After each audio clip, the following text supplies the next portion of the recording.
My name's Alan Harrison, I work for Image Technique and I'm the machine shop supervisor. We manufacture signage bespoke built for the leisure and retail industries out of acrylics, composites and timber work as well as aluminium. We've been operating for approximately 20 years. We like to give everything a personal touch within the manufacturers, completely hands-on.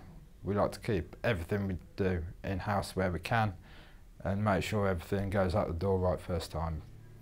We started looking for a new vertical panel saw. We already had one. It was just showing signs of age and it was time to just replace it with a newer, more up-to-date model.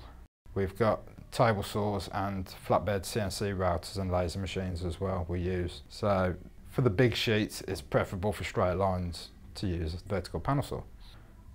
We've been operating the machine we've got now for just over 12 months, and before that we had an Elcon previously that we had for about 18 years.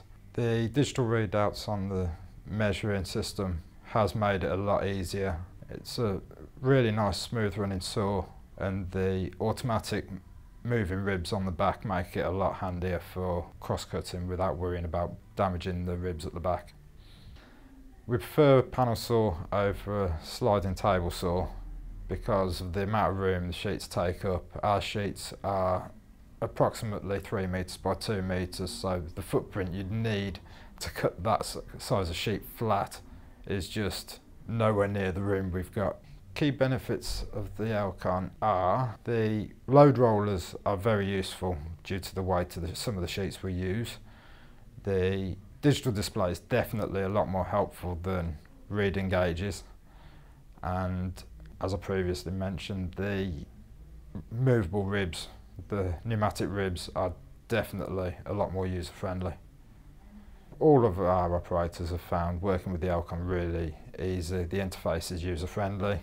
I would recommend Elcon from Daltons Wadkin primarily because of the ease of use, the quality of the machine itself, and all the extras that come with that make the job so much easier.